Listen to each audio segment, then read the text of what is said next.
I want to welcome you all officially to this exciting event, Corporate Social Impact Today, how companies are building community in new ways to navigate the current moment.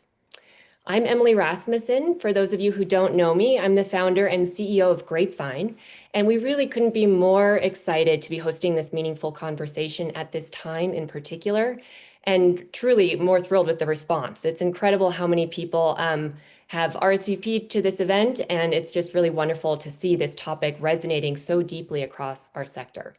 So I also just want to note that we are recording this session and we'll be sharing the recording in follow-up. Please do continue to say hello in the chat if you're just joining us. Let us know where you're dialing in from. We're also going to launch a simple poll right now to get a better sense of the backgrounds of everyone here and different perspectives on the call to help guide our conversation. So please, if you see that poll pop up, go ahead and respond and just let us know which best describes your area of work. It should have just popped up for you. If you're not seeing it, just let us know in the chat and our team will see if they can help troubleshoot. But that should also be showing up in real time who's on the call so everyone can get a sense of all the people here today. All right, thank you all for participating. We'll let that stay up here for a little bit longer as people continue to respond and join.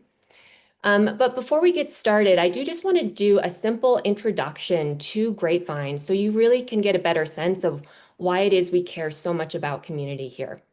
Grapevine is the only platform dedicated to giving circles and the broader collaborative giving movement, which means we help people come together to connect, identify nonprofits, and collaborate to direct larger collective gifts together.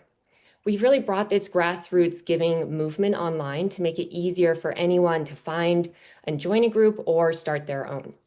We provide the community building and giving and granting infrastructure, as well as strategy and planning support, training, and even facilitation to help scale this movement. So here at Grapevine, we now host over 1,100 active giving circles with more than 90,000 members who have moved about $48 million to 7,000 nonprofits across the country. So a really incredible community, and we're looking forward to actually expanding our reach globally later this year. This community-based model really is a movement, and it is now considered to be the fastest growing form of philanthropy, according to a Johnson Center for Philanthropy study that came out last year, which it's actually no surprise that it is such a movement when you look at the experience and the impact that people get from being part of this model. So according to that 2024 study, we do see that collaborative giving groups foster a sense of belonging, purpose, and connection to community, and that they improve members' health, wellness, and agency. So as you can see here, 91% of members surveyed said it increased their sense of belonging to a community. 55% said it positively impacted their ability to live a healthy life, whether physically, mentally, and or spiritually. And 83% said it increased their confidence when taking action to change their community. So given these results, we've actually started to see some community-focused companies thinking about this model and how they can bring it into the workplace to better engage employees and stakeholders, which is how we've started working more with companies recently to do that, including a couple of our speakers today. So really, given all of this background, this is why we were thrilled to be hosting this panel on this topic and showcasing for you some of the ways that companies are building community in this current moment. So whether it's giving circles, granting circles, community funds, and more, there's some really great case studies and perspectives that we have for you today. So with that, I want to quickly introduce our speakers and our moderator for today's discussion. We have Emily Yu, Chief Partnerships and Program Officer at Newman's Own Foundation. Hi, Emily. We have Lacey Gaitan, Senior Vice President of Corporate Programs, at Points of Light. Hi, Lacey. And Anne Canela, Director of Corporate Giving at Niagara Bottling. Hello, Anne. So those are our main speakers. And of course, we also have our moderator, John Brothers, a new strategic advisor to Grapevine. So thrilled to have John with us, and the former president of the Rowe Price Foundation and Rowe Price Charitable. So please make sure to read more about all of these speakers. They have incredible backgrounds that we don't have time to read all of today, but we're going to link that in the chat for you. And with that, I want to turn it over to our moderator, John Brothers, who was recently described to me as the, quote, spiritual leader in corporate philanthropy, end quote. So I don't think we could have a better guide for today's discussion. So John, over to you. Thank you, Emily. And it's nice seeing so many people on here that are old friends of mine, and glad that you were able to join this, what is going to be a really great discussion. So what I'm going to do today is I'm going to set the groundwork for kind of what this conversation will be. And I am so excited at my three partners today who are joining me. They are so accomplished in their work and what they do, and it's a real treat and a treasure to have them joining us in tandem today. So the conversation today is going to share perspectives on the unique challenges that companies are facing today, navigating the changing workplace and public dynamics, and how companies are recommitting to long-held values in brand new ways to meet the moment. I think if we all go to meetings, which I know we do, a common phraseology is, wow, this is a crazy time. We are saying that often, I assume. And so companies are trying to meet that. And for me, what I have always viewed is companies are microcosms of the communities that we are in. And people are coming back to coming from their respective home communities, their faith communities, whatever communities they call, coming into the workplace and bringing those experiences in a world that is in an interesting moment and trying to figure that out. And so what we want to do is figure out how do we take those communities that come inside our house and engage them as teams to doing good work. Those employees understand the needs of their communities they live in better than anyone. And so lots of different ways in which we are trying to get them to participate in bringing their community perspectives to give back to their communities, whether it's participatory giving programs, but companies are tangibly exhibiting the trust they have in their employees and engaging deeper connections with the nonprofits and others that they're doing work with. Corporate social impact programs have the ability to empower employees, create amazing opportunities for connection, and enable companies to play even more vital roles in the communities that they live in and work in. So supporting one another, supporting one employee with a passion for giving has the power to really start a movement locally and even broader. So we're going to talk about several topics today. We're going to talk about the role of companies as community builders, not just within their respective teams, but with their external stakeholders. We're going to talk about some models. Many of our folks on the panel are living examples of models of companies that are bringing their employees together around giving at this time, including giving and granting circles, sharing sugar, which is a moniker that I coined, but really around how companies are collaborating with a variety of stakeholders, bringing community funds, collaborative funds to advance civil discourse, which is something that we did at Rowe Price. How companies are increasing employee engagement to do this work, how they're fostering authentic and meaningful connections amongst diverse employee bases and their employees and their communities, ways in which companies and foundations are aligning on shared values and harnessing their employees' perspectives to give directly through their corporate grant-making work. The role of giving and grant-making programs to increase retention and satisfaction. And finally, the societal impact of all the work that we do. So that's a lot. We could probably do a webinar on each of those bullets, but I think we're going to try to touch on all of those. And so what I'm going to try to do here is I will kind of pick one of my partners here, and I'll ask the question, and I'll pick them, and then they'll popcorn it to one of their colleagues, and we'll go from there. So I am going to do my best. Oprah, Phil Donahue, whoever you regard as a good facilitator with these folks, and try to get through some questions. And if you have questions for us, please do try to, there's going to be some polling that we do. We've already started to do that, but also using the chat. Many of you already gave us some questions ahead of time, which we are so appreciative of. We are going to include that in some of the questioning, but we really want this to be your time. And so we'll get started here. So Anne, I'm going to start with you, and then what we'll do is, let's see here, we'll go to Emily and then Lacey. And then we'll just go back up and down the ladder like that. So Anne, I'm going to start with you by saying, there's so much changing in the world right now. It's happening quickly. What do you see the role of companies and playing as community builders, not only for, again, their internal teams, but also for their external stakeholders? So Anne, I'll give it to you, and then you can hand it to Emily. Great. Well, thank you, John. I'm also a big fan of John and his work in the field of corporate philanthropy, as I think we all are. I head Niagara Cares, which is the philanthropic division of Niagara Bottling. And Niagara Bottling is the leading beverage manufacturer in the United States. And, I've had the privilege of really building out our strategy along with a great team. And I think that the role of companies is that we have the power, and we also have the responsibility to be a force for good. And the way that we do that allows us to consider what we think of as communities and build those communities through our strategies. At Niagara, we have some pretty bold goals.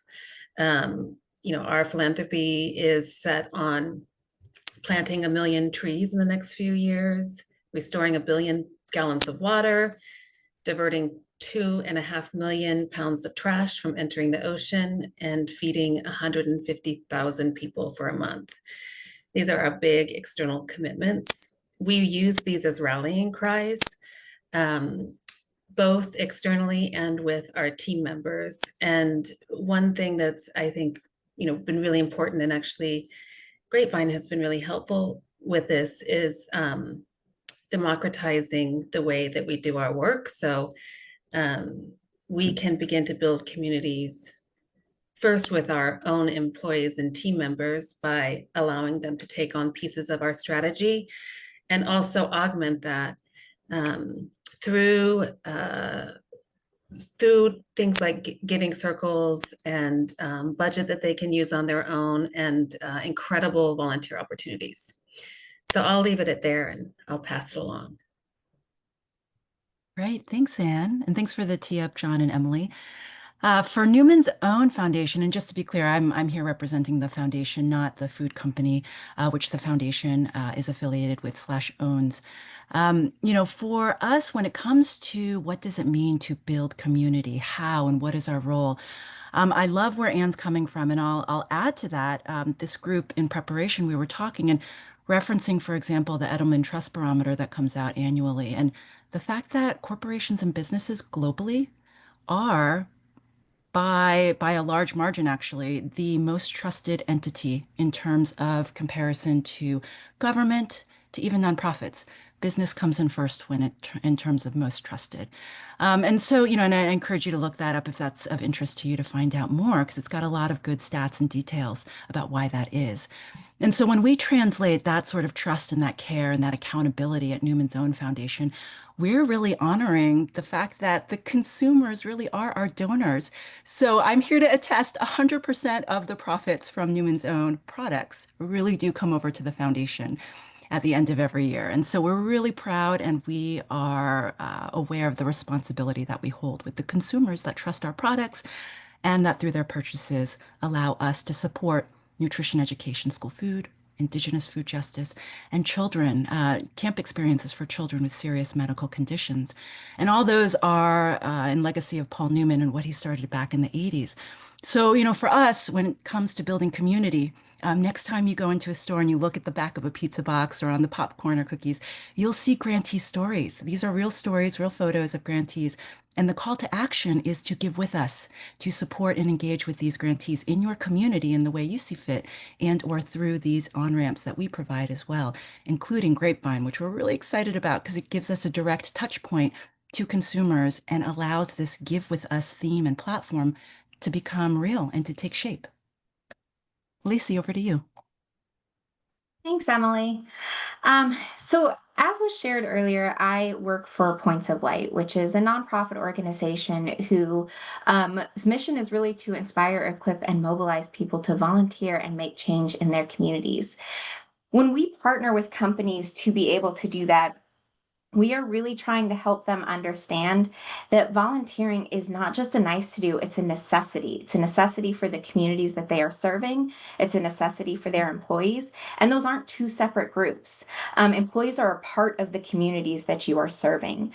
And so when you are serving that community, you are serving your employees. And really helping companies think about that connection there. and the ways that they can use their resources that they have to support the well-being of the communities and their employees. And that looks like, how are they integrating their community engagement activities with their employee engagement strategies? That looks like really helping them to understand where volunteering helps create connection and belonging for their communities, for their employees, and how all of that is very intrinsically tied. It's not two separate things. It's not like we're going to have these employee engagement programs over here, we're going to have our community engagement programs over here. How do we start bringing those together? And I think that is a big thing as things are changing rapidly right now. People are really looking for, they want to work for companies who are engaged in their community. That is a mandate we're hearing from employees, both those who are within companies and those looking to enter the workforce. And so it's our responsibility as corporate social impact leaders to really find those opportunities to make sure that we are building up our communities appropriately with both our internal and our external strategies. Great. Hey, Emily, real quickly, what's the name of the company you mentioned? If you recall, there's a question in the chat just asking from our good friend. Oh, maybe. I think I was asking. Yeah, you were asking that. I'm sorry. My Karen. apologies. Yeah. Yeah, thank you for that. I'll check it out. And Lacey, if somebody on the call wants to find out all the great research from your company, where do they go? Thank you for that question. Pointsoflight.org is going to be the easiest place to go. I'm going to drop in a link real quick that shares a new report that we just published, really talking about how to unleash the impact of volunteering and the investment that is needed from both companies and philanthropy at large to really ensure that volunteerism succeeds. That's awesome. Thanks so much for that. So, hey, Emily, I'm going to start this with you, and then you're going to hand it over to Lacey, and then Lacey, you'll give it over to Anne. So that's we're working the ladder process here. So, Emily, with more diverse employee bases, how can companies, and use examples that you have, use more inclusive volunteer opportunities to increase employee engagement? That's a great question. I'm trying to be mindful because, I don't want to assume or make it sound like one size fits all by any means. I guess I'll just share to John your sort of entree, what we have seen work. Very proud of, and just came from a conference where there were a number of corporations discussing sort of their volunteer policy or their employee engagement policy. I'll say for us, we're experimenting. So by no means do we have this figured out 100%. And I'm going to take some notes on this call for my peers and chat. I'll say two things that we've found some success in case it's helpful to others. One is flexible volunteer time. It's built in as its own code. So when you're registering for vacation or you're registering for jury duty or whatever that time off might be, you also have a dedicated volunteer time code. And so that formalizes it, right? It makes it an actual policy and something that's encouraged. And credit to the head of the foundation and the head of the Newman's Own Food Company. They will actually have full-on employee days that are just baked in. They don't need to take time off. They're just baked into the community and the organizations that we work with. So that's one way. It comes from both the top and the employees in terms of meeting in the middle and making sure engagement is authentic and that it is encouraged and that it is meaningful. Folks can choose something that's mission aligned, for example. And then one other thing that I'll share in case it's of interest, we actually started hosting what we call Philanthropy Day. We are looking for a more snazzy name if somebody has an idea they want to put in chat. But we do Philanthropy Day, and we actually use Grapevine for this, where we encourage employees in a contained private group setting to nominate any nonprofit that they want that's mission aligned. And then they just put a note. They say, this is the link to the organization. It pops up, and then they put a little explanation as to why. We have some wonderful stories. And so then from there, we invite those grantees, those organizations, some of them are grantees, some of them are not, to then submit a simple, I think it's like a 3-question, just what do you do? How are you mission aligned? Tell us more about yourself. And then the employees, we host them for just a half day, lunch is included.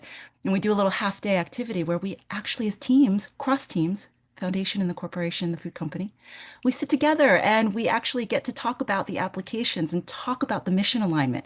What does this mean? How is this tied to our mission? And we wrestle with those questions, and they get a glimpse into our philanthropy processes as well, and we get a glimpse into their operations and processes. And then we all vote, and it's a democratic process. And then at the end of that, X number of grants, X number of dollars goes out the door through that process. So just two examples for you, John. Lacey. Really good examples. Lacey, I know you all at Points of Light, not only in your work, you're grabbing lots of data, but you also see a lot of really amazing examples. So I'm wondering on your end, what have you seen in terms of how companies can use more inclusive volunteer opportunities to help engagement be higher amongst them? Yeah, absolutely. I mean, what Emily highlighted with the volunteer time off is definitely a key one. You want to look for those opportunities that meet employees where they are. Another way that we've seen a lot of companies do that with our Civic 50 honorees, about 41% of them are engaging their employees in those external volunteering activities. That's what you see when you see everyone out in the branded t-shirts. But 42% of them are also, on average, engaging their employees in internal company volunteer activities. And that is things like employee resource groups. That is things like serving on grant committees to help direct where your funding is going as a company. I know that Grapevine is partnering with corporations as well to have that ability for employees to help direct where the company's money is going. And looking at what are those opportunities really to help engage employees in ways that meet them where they are, both personally and professionally. If they are in a role with a sales quota, and that is part of their compensation package, asking them to go out and volunteer during the workday is detrimental for them. So what are other ways that you can help support and provide activities for them? Out of hours, virtual. It's really looking at, just like no one program fits all. No one volunteer opportunity is going to fit all employees. We want things where, yes, you are going out and building a garden. We also want those really deep experiences where you are using your skills to help a nonprofit in a way that they maybe couldn't afford to pay for on their own, and you can serve pro bono in that way. Board service is a really amazing opportunity. It's not going to be the right thing for every employee. So it's what is that scale that you are offering to really make sure that what you are offering is accessible to employees. If childcare might be an issue, are you offering family-friendly volunteer activities?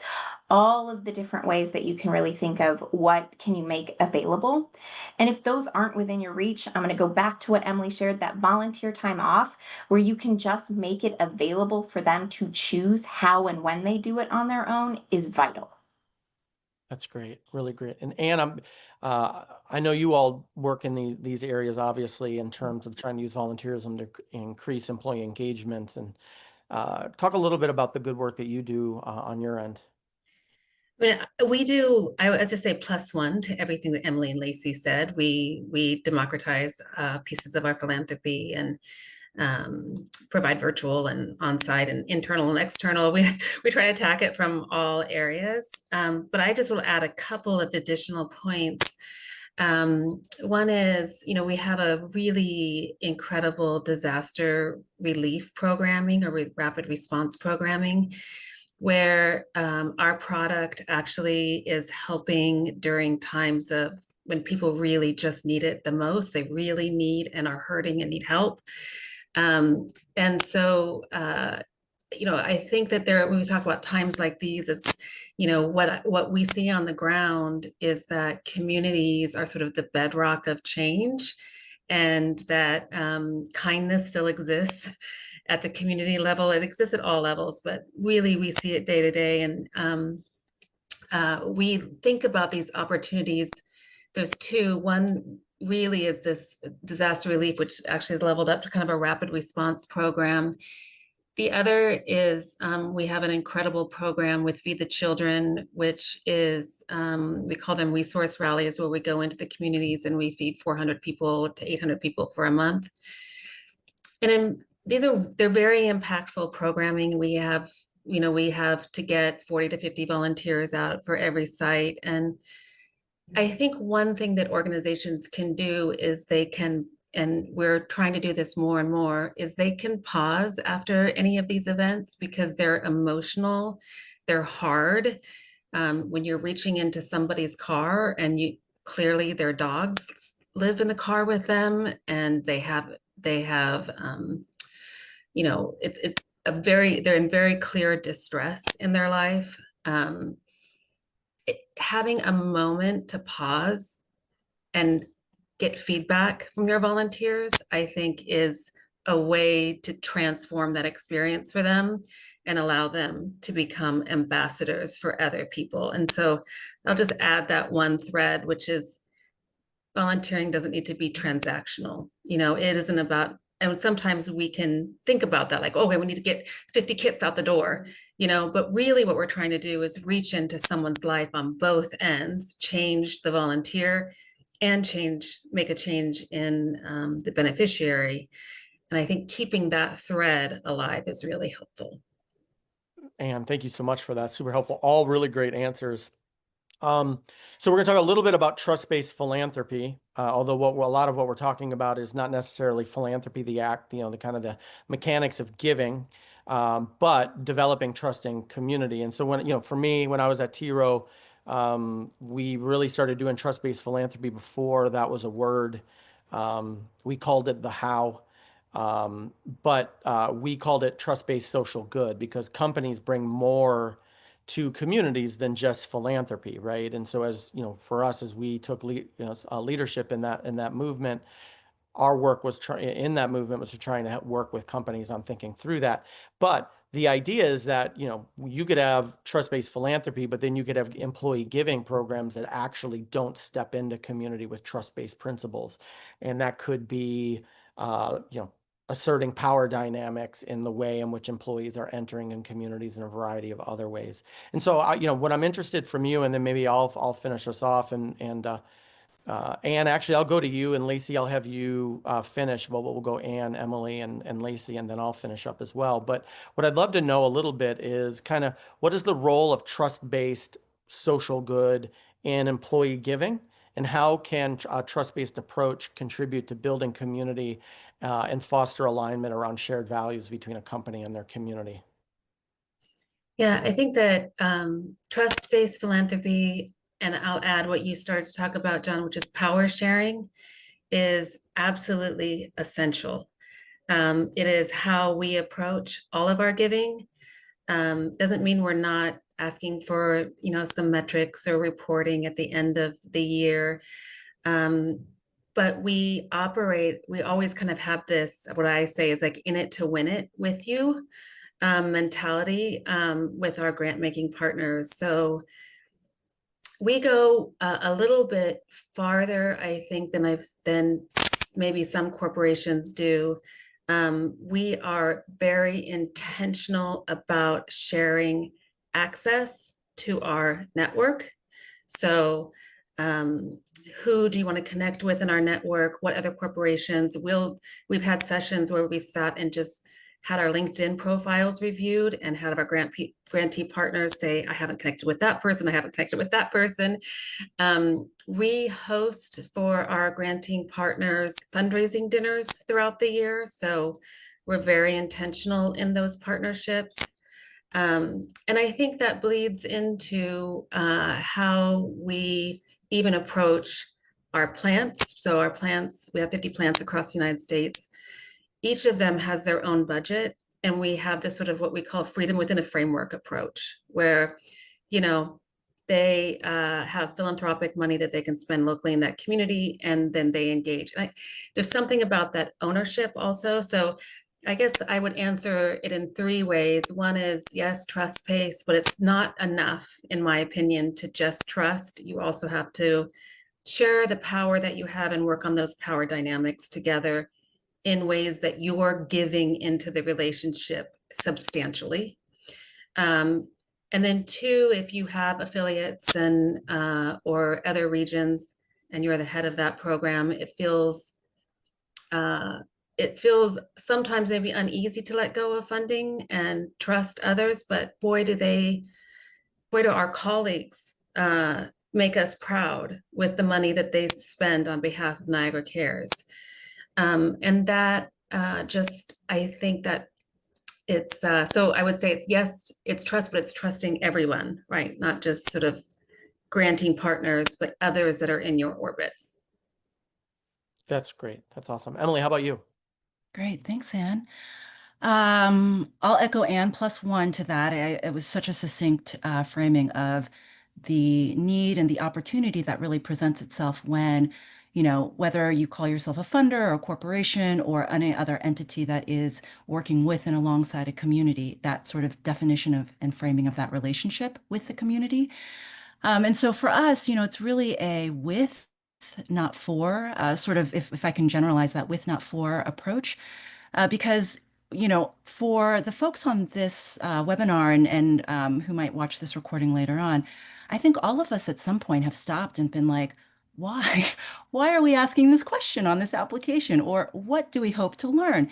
And, if you can't quickly and sufficiently for your own justification answer that and find value in what you are gaining because of the question or the responsibility or the action that you're asking of the partner, and I guess that goes more broadly, not just a grantee in our case, but any community partner, any partner, then chances are that question or that action is probably not going to be additive and productive in the relationship. And so why not take it out? Why not free yourself from norms that might have been preceding you in your role and free yourself to create a new, more sustainable and probably more productive relationship? And so for us at Newman's Own Foundation, I'll just be a very practical from a tangible standpoint. One easy way that we frame it is through operational grants and dollars. So for us, that means, a grantee will, we'll ask them for their proposal and it does need to be mission aligned, but we're not scrutinizing every penny. And, oh, did you spend it specifically on, this bag of seeds for the community garden or, capping what salary expenses can go? No, we trust, as the name suggests, trust that the community members know how best to achieve the goal that we agreed upon. Because really, at the end of the day, we agreed upon the goal. How you get there could change. And in fact, it will probably evolve over the course of whatever relationship we have. So we want to leave that open. We want to leave open conversations about something that didn't go well so that, as Anne mentioned, we can say, well, maybe we could help on this way. Or, hey, if you share with us this challenge you're having, maybe there's an opportunity for us to help. And then one other piece I'll just leave you with before turning it over to Lacey. I would make the very strong argument that is evidence-based that when you operate in a trust-based mentality, because the solutions are being co-created and or generated with community, they're more sustainable. I think everybody on this call, whether you're in corporation or a foundation or a nonprofit, you want sustainable solutions, not just solutions that work for the 1 year or 2 years that we're funding together. So when we think about that, the opportunities and the value add of investing in the relationship that Anne mentioned and that framework is, a much greater ROI. That's great. And Lacey, I know you all, Emily brought up earlier the trust-based or the trust Edelman Trust Barometer, which I, every year look forward like it's Christmas for that to come out and really love it. But I know you all have dipped in trust as well. So I'd love to hear kind of your perspective on that. Yeah. So at Points of Light, we really talk about it as being community-centered. It's very much aligned with the trust-based philanthropy practices. But the idea is that when we are, working with our corporate partners to do a volunteer activation with their employees, we want that to be very much led and driven by what the local community need is. So when a corporate partner comes to us and says, I want to do volunteer activities in these 14 different sites across the globe, and our focus area is health equity, what we do in Toronto is going to look very different than what we do in Taiwan because it is based on what that community needs. Now, we can still support the focus areas of that corporate partner, but we're doing it in a way that is addressing what the community is actually telling us they want and need.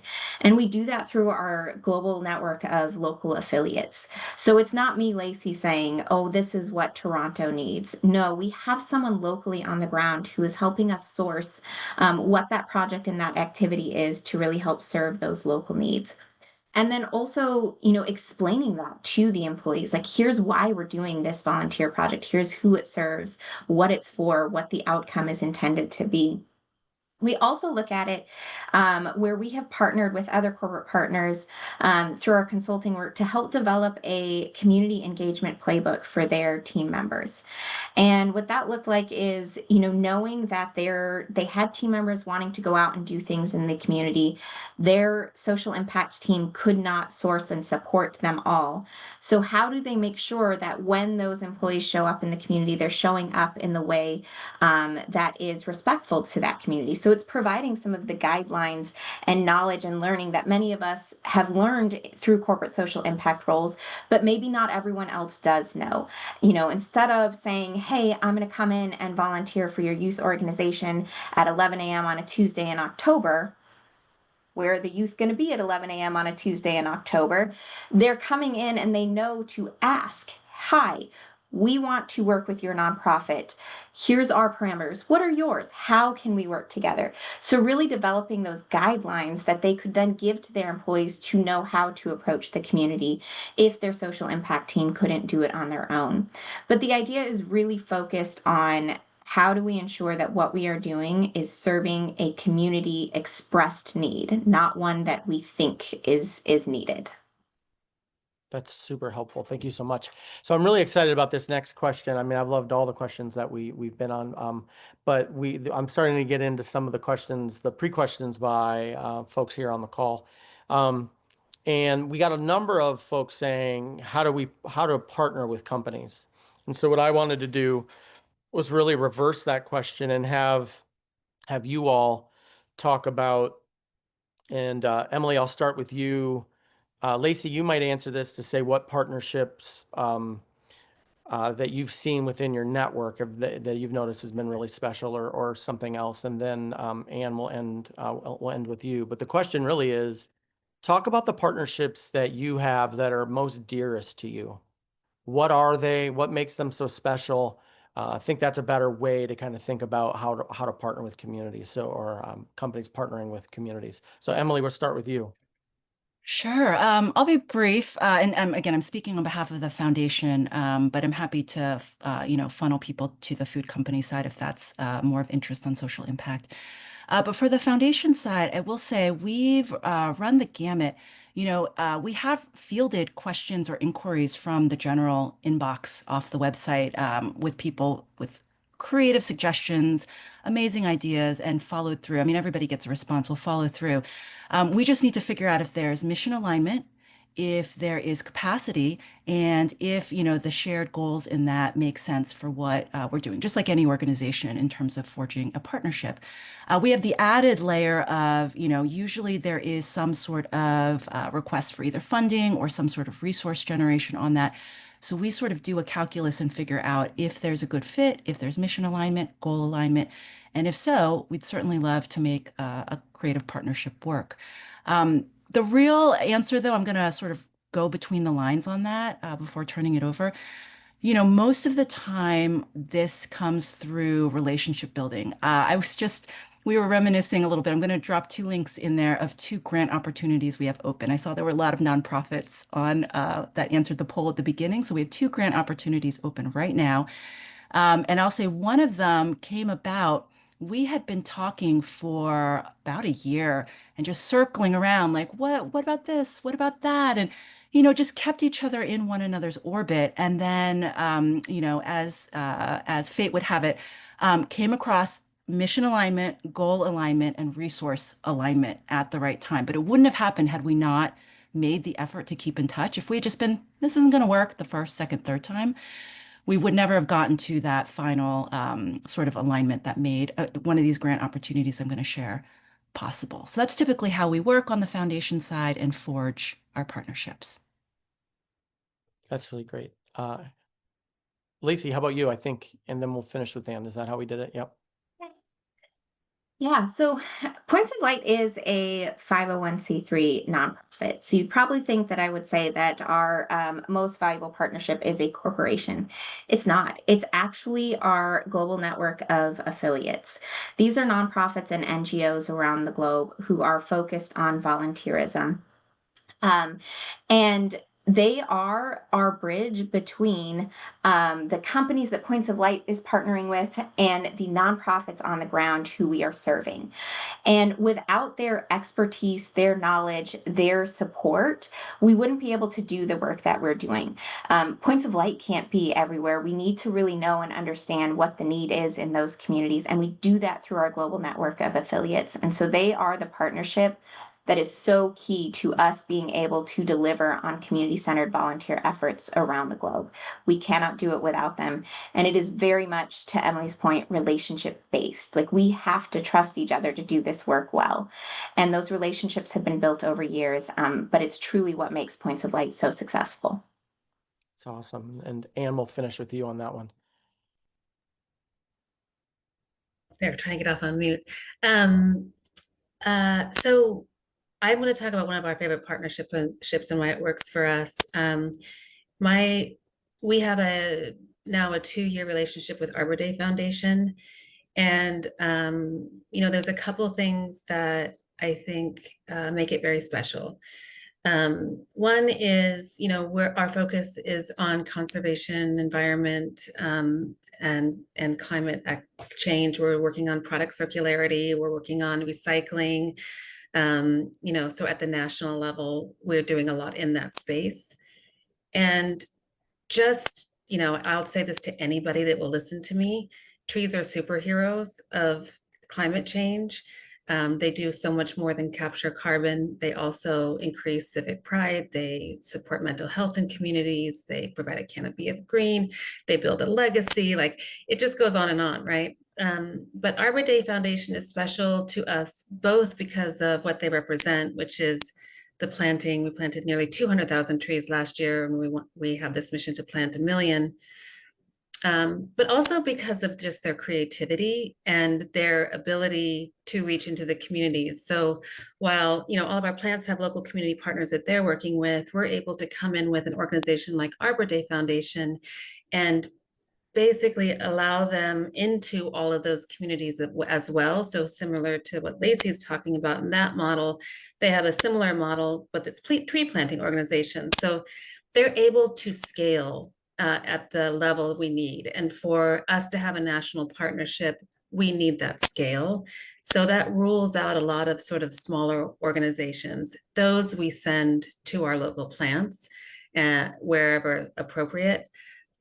But scale alone is not enough. We also want to work with partners that we can lift up and we can share stories together. We can inspire people together. We can help build something with them, solve a problem with them maybe. So it sounds complicated, but it really comes together really nicely in a lot of organizations where you really believe in their leadership and they've got a great mission that aligns with you and they have the scale and they also want to partner collaboratively. They want to do things together. So that's my plug for trees and my favorite partnership. I like the plug for trees. That's really awesome. All right, well, good. Well, we have a couple more questions here. I think the one question, and maybe Lacey, we'll start with you since you haven't gone first, and I know that you really want to. But I think what we want to do is talk a little bit about ways in which a community can connect with an employee that really might want to find meaningful work, but has a ton of competing efforts in their lives, not only personally, but when they come to work, serving the greater community, although it might be in their heart, is not many times their first priority unless they are in a CSR function. So I guess, Lacey, in the best way possible, and then pass it to Emily, or maybe pass it to Anne and then Emily. We'll do that. That sounds fun. How, speak to, as best you can, understanding lots of companies, how a community effort can really connect with an employee that might be looking for meaningful work, but just hasn't connected to that organization or effort yet. So we actually anecdotally know that a lot of people don't know how to get involved in their community until they experience that through a workplace effort. A lot of people don't know where to start looking for a volunteer effort until they get involved at work. So when we are creating these programs, they're really helping educate our employees on how to connect in their community. I'm going to tell a really quick story about a volunteer effort that we did last year. And it was for a project for employees in Mexico. They were preparing pollinator plants for a local forest.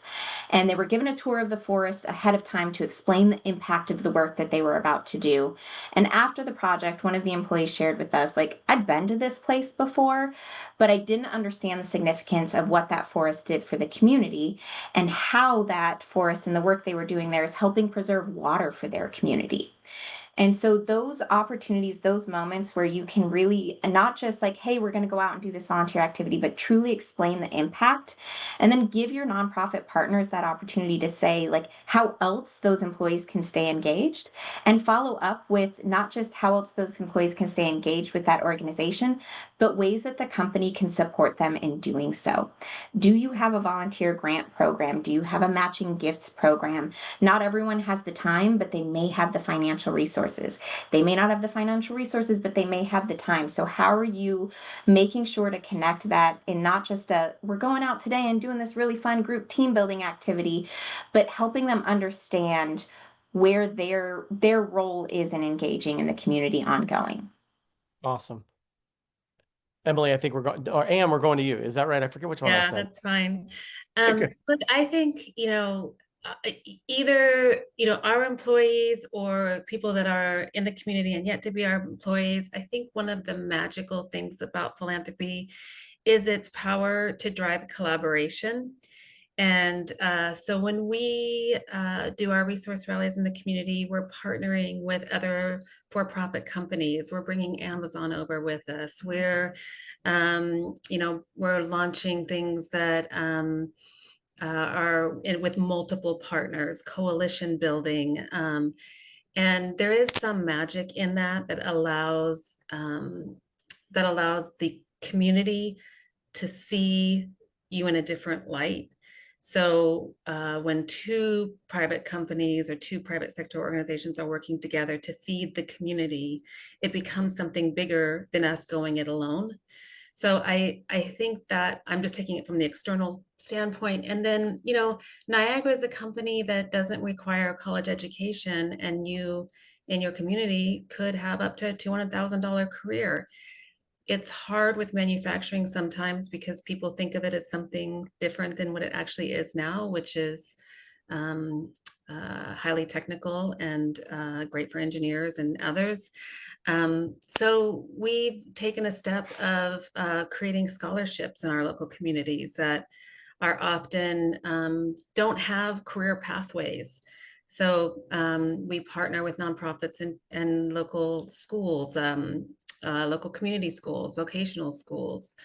So I think there's, again, it's sort of the collaborative effort of getting the word out, because what I've seen is once a person, a human being, gives to their community in any way, you get hooked and you just want more of whatever that is. So I think finding ways to spread the word and do it in interesting and unique ways is what I would say we work on, and that's the collaboration. Yeah, that's such a great answer. Emily, I'll pass it to you, and then we'll go to our final question. I'll be brief. And I'm going to riff off Anne because I loved her response. And that sort of you want more feeling. I just imagine like it's a muscle, the community engagement and this sort of more authentic values-driven engagement. It really is a muscle that organizations, companies, and nonprofits can learn to flex together, or a virtuous flywheel, if you want to use that analogy. But this reminds me because it's like, I think every organization, I assume, has some values statement. You have some mission statement or vision statement. All these things, are things that if you are challenged with or by or thinking about how to strengthen your employee engagement program or community engagement program or your team muscles on engagement, I think that could be a great place to start and think about, what does this word, insert here, mean to us? If we are community driven, if we value community in XYZ format, how might we move that vision or value into action? And I think that's where this conversation really gets exciting because, I think Lacey was mentioning this before, meeting employees where they are. I don't think anybody wins an award if it's like, oh, we were able to change X system. If you can, amazing. I want to see what you're doing. Please share. But organizations that are doing everything from maybe a direct service type, maybe it is. I just saw in the chat a food bank partnership or collaboration. I think that's great. But I think, as Anne was mentioning, I think the excitement and the real opportunity here is how do you then sort of sequentially take that excitement, take that initial action, now build on it? How do you make that more sustainable? How do you co-create that with your partners in your community and authentically integrate it into your organization through your values and your mission? Then take it up a notch, right? And these things will strengthen each other as you build on that. And that's just going to make for a stronger team internally, more authentic connection with the mission and vision and values of your company and organization, and more likely, as Anne mentioned, a better and more stronger commitment with your partners that will yield dividends and ROI that hopefully will come back around in that virtuous circle I mentioned with the company's goals. So I'll pause there, and then the one last note I'll make. I was just impressed when we were collaborating with the food company side at Newman's Own. They were very inviting and asked us, like, we have a newsletter, we have lunch and learns, we have a team engagement, like a fun committee. So they were trying to figure out how to loop this in, and I was like, that's great because it's not separate. This community engagement things, they're not separate, right? If you really have figured this out from just a pure, what is my strategy standpoint, like we've been talking about earlier, it will naturally weave its way into all these different elements of your company and your organization. And that's where that flywheel really comes into effect. Well, Emily, it looks like we are not going to be able to do the last question because we want the first of all, great answers, great panel. So thankful for all of your comments and your feedback. We held steady with a strong group of folks watching, and they stayed till the end. So Emily, I'm going to give you the ending of the fireworks here to have us part as friends. So I'll give it over to you. Thanks, John. Thank you all so much for this wonderful conversation. I've been taking notes, and just many things jumped out, but the hooked part, Anne, that you were just talking about, right? Hooking people from the start, and then people want more from there. The virtuous circle, the flywheel you talked about, Emily, and centering, if we are community driven, what does that mean from the approach? All of that from the beginning. And also just how we think about experiencing the impact. And I guess that kind of ties into the part you were talking about, Emily, with, Anne, with hooking people, but Lacey, the experiencing the impact, how powerful of a hook that can be, right? And thinking about different ways to bring that to people and bringing a broad range of opportunities to people. So many more things in this conversation. We could obviously talk a lot longer if we had time. Unfortunately, we don't today, but we would love to hear from everyone on the call at this point, just to hear, based on this conversation, what do you think? Do you think that there's an opportunity for us to bring more of a collaborative community-based approach into the workplace? Would just love to hear your thoughts on this. We do hope this is the beginning of a conversation. And so, we do want to continue to have conversations with all of you on this topic. And we do think, in this moment in particular, when our nonprofits, employees, and broader communities need our support more than ever, that collaborative models can be a powerful way to not only move funds, as we've talked about here, but even going beyond that. I loved what John said. It's not just trust-based philanthropy, right? It's trust-based social impact. And it's really like taking that approach to community building and trust building throughout the work that you're doing. So we would love to continue that conversation with all of you. So please don't hesitate to reach out just in closing with further thoughts or questions. And we will share this recording and follow up, as was mentioned earlier. So if there are others that you think could benefit from it, please feel free to share with them. And just in closing, thank you so much, John and Emily and Lacey. Really appreciate you taking the time and sharing. And as I mentioned, this is the first in a series of conversations we're hoping to have. And so John and Grapevine will be collaborating to bring more conversations on this topic to all of you. So please do think about other things that would be helpful to hear about and topics you want covered, and let us know, because we'd love this to be a community-based collaborative approach, I guess, or planning process in bringing content that makes sense for everyone. So we appreciate it. Thanks again to our speakers. Thank you, John, for your leadership. Thanks, everybody. Thanks all. Have a good day.